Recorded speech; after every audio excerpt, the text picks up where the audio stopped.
Here we are with another video about the timeline in Breath of the Wild. And by the title, you can probably tell where I'm headed with this.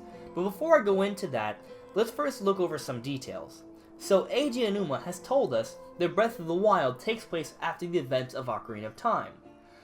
But that doesn't really tell us much because after Ocarina of Time, the timeline is split into three: the Downfall timeline, the Child timeline, and the Adult timeline. And people have made really good arguments for either three of the timelines. But see, the thing is, no matter how good the argument, there always seems to be some sort of hole. There always are these contradictory details. No matter what. So for example, let's say someone's making an argument for the adult timeline, right? The timeline with the Wind Waker. In that timeline, the entire world of Hyrule is covered by an ocean. You see, people say that there are these rock salts, and the rock salts make a reference to an ancient sea, okay? But the thing is, you find these rock salts at every point of elevation, at every temperature, in every region, throughout the entirety of Hyrule in Breath of the Wild. So that suggests that the entirety of Hyrule in Breath of the Wild was covered by an ocean, just like in the Wind Waker. Now that may seem to be really strong evidence, but there's some contradictory details even within the events of the Wind Waker. You see, at the end of the Wind Waker, the king makes a wish upon the Triforce, and he destroys what's left over of Hyrule, and it's all crushed by waves, which means that there shouldn't be anything left to come back to, even many years after the Wind Waker when the oceans recede. That's what it would suggest. But maybe there's something possible there, but regardless, those details seem contradictory. Now let's look at the child timeline argument. One of the first things that people bring up is that memory that makes a reference to the Twilight Realm. Now that's very clearly a reference to Twilight Princess.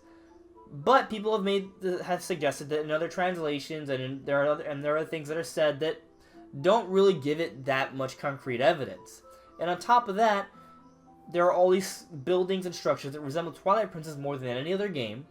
And we have the Wolf Link amiibo, and on top of that, the Zora resemble the Zora from Twilight Princess more than any other Zora from any other timeline. So in the adult timeline, there are no Zora, they're supposedly extinct. And the Downfall timeline, they're green and they're considered the River Zora, and they're usually more antagonistic. So they're very different. So that all strongly supports the Twilight Princess, or, the Child timeline. Except the problem with that is that if you look at the stone monuments in Zora's domain, they paint a very interesting picture, and that suggests that the game could not take place after the events of Twilight Princess. In regards to Princess Ruto becoming a sage, it would never have happened in the Child timeline, because Ganon was, taken in by jail and sent to Arbiter's grounds and such, and she never would have needed to become a sage. So that's possible, and that right there seems to be a very strong contradictory detail. Now let's take a look at the Downfall timeline. So with the Downfall timeline, there are Lynels, which can only be found within the Downfall timeline and Breath of the Wild. We find Great Fairies, which require money to be restored. That's an element that's only found in the Downfall timeline, along with Breath of the Wild. And then Link himself. His tunic, which you can acquire after beating all of the shrines in the game, that tunic resembles all of the Link's tunics from the Downfall timeline, and it doesn't look anything like the tunics from the Child and Adult timeline. So here we have details that are both supporting and contradicting the different timeline arguments. So what does that tell us? What sort of story is building here? Well, there's a few things to consider. Maybe all these details are evidence that there's some sort of convergence occurring with the timelines, as a lot of people have suggested.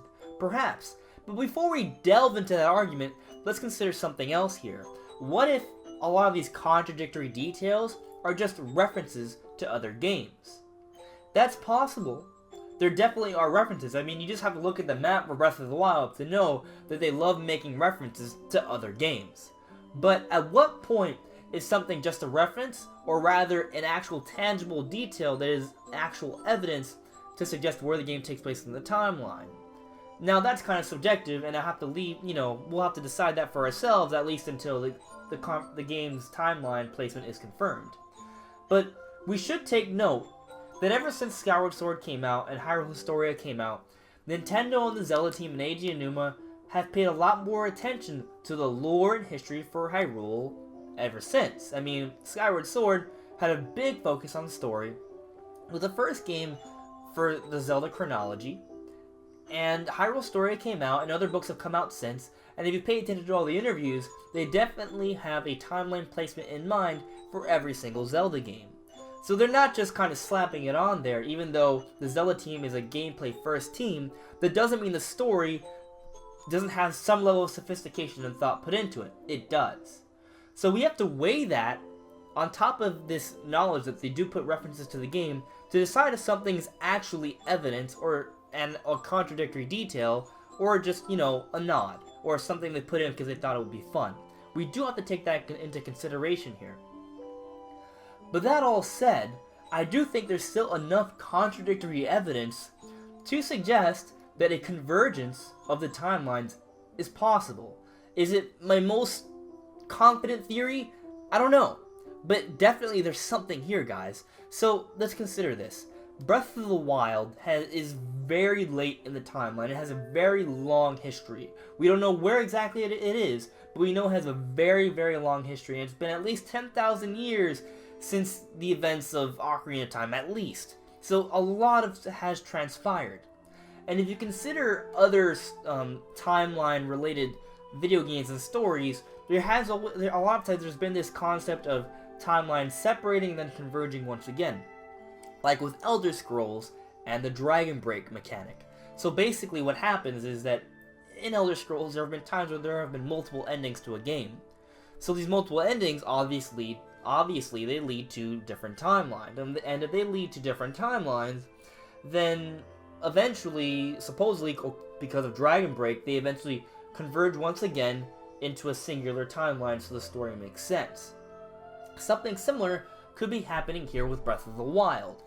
And considering Breath of the Wild's extensive history that we don't really know but we know it's a very long history, and that there are all these contradictory details supporting each of the three different timelines, this is definitely a situation that would fit a Dragon Break sort of scenario, or at least a convergence of the timelines. It supports that. It would fit the bill.